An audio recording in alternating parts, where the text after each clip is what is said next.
અંદર હરખો જ છે લઈને બાપુ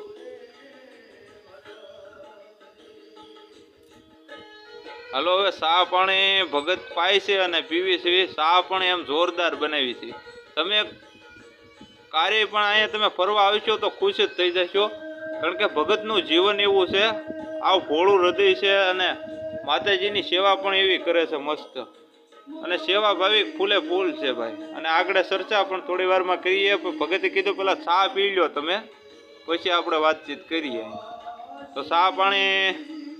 આ ભરતભાઈએ બનાવી છે ચા પાણી ચા બનાવી મસ્ત ચા બનાવી છે હવે થોડી વારમાં આપણે છે ને હવે પેલા ચા પી લઈએ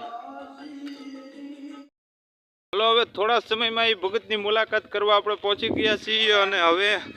જ્યાં અહીંયા મંદિરે આવ્યો હતો તો ભજન પણ વગડતા સારા ભજન સાંભળીએ ચા પાણી થોડી વાર પીએ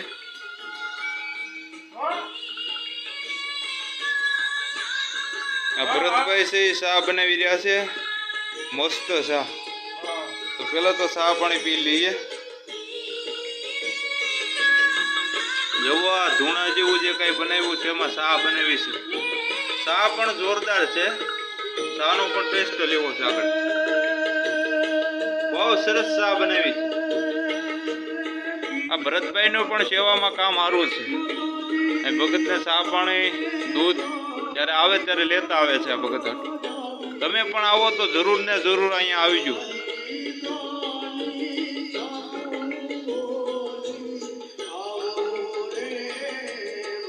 આશ્રમનો ચા હલો મિત્રો તો તમને પણ એવું થતું હશે કે આ મંદિર ક્યાં આવેલું છે તો આ મંદિરની તમને સંપૂર્ણ માહિતી આ વિડીયોમાં દેવાના છે તો આ મંદિર ક્યાં આવેલું છે અને અહીંયા તમે કેવી રીતે આવી શકો એની પણ ખાસ તમને માહિતી આ વિડીયોમાં દેવાના છે તો પહેલાં ખાસ તો વાત કરીએ તો આ મંદિરની વિશેષ ચર્ચા આપણે આ વિડીયો યુટ્યુબના માધ્યમથી આની ખાસ ચર્ચા કરીએ તો આ જે મંદિર છે એ જંગલની વચ્ચોવચ્ચ આ મંદિર આવેલું છે ખોડિયાર માતાજીનું મંદિર અને અહીંનો જે ભવ્ય નજારો એક પ્રકૃતિથી ખીલેલું સૌંદર્ય એક અલગ જ નજારો અને અહીંની વાતાવરણ બહુ સ્થિરતા માણસને અહીંયા આવે તો બેસે તો શાંતિની અનુભૂતિ થાય એવું એકાંત વાસ જેવું એક સ્થળ છે આ અને અહીંયા તમારે આવવું હોય તો તમે અહીંયા ક્યાંથી આવી શકો એની પણ તમને ખાસ આ વિડીયોમાં માહિતી દેવી છે તો જેસર તાલુકાના કાતરોડી ગામ જાણે કે જેસર તાલુકાથી 5 થી 6 કિલોમીટર દૂર આવેલું એક કાતરોડી ગામ છે અને કાતરોડી ગામથી કમસે કમ 2 થી 3 કિલોમીટર આગું જે જંગલ છે જંગલની વચ્ચોવચ્ચ એક માતાજીનું પહેલું જ મંદિર આવે છે ખોડિયારમાંનું અને તમે કોઈ પણને પણ ગાડી કે વાહન કોઈ પણ લઈને તમે આવ્યા હોય તો તમે ગામમાં જઈ અને પૂછી શકો કે ચાપરામાં જવું અથવા ધોમગીરી જવું છે તો તમને જરૂર રસ્તો બતાવી શકે અને ચાપરા કે ધોમગીરી નામથી આ ઓળખાય છે અને અહીંનો જે નજારો છે એ કાંઈક અલગ જ છે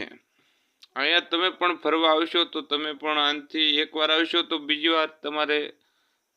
ખાસ જરૂર ને જરૂર આવશો કારણ કે અહીંનો જે આનંદ અહીંનો જે પ્રકૃતિનો નજારો અને ચોમાસામાં જો તમે આવ્યા હોય તો પ્રકૃતિ અહીંયા ચોળે કળાથી ખીલી ઉઠી હોય છે કારણ કે અહીંની જે જંગલની વનરાઈ અને અહીંના ચોમાસામાં તો અહીંયા પાણી પણ નદીઓમાંથી અને પર્વતોમાંથી આ બહેતું હોય નદીમાં અને અલગ અલગ અહીંયા આ કુઈ છે કુઈમાંથી ગાઉને પાણી ડોલે સિંચીને પાય છે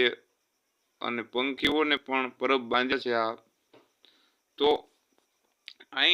અહીંના જે ભગત છે એની સેવા બહુ સારી છે અને ખાસ પણ આપણે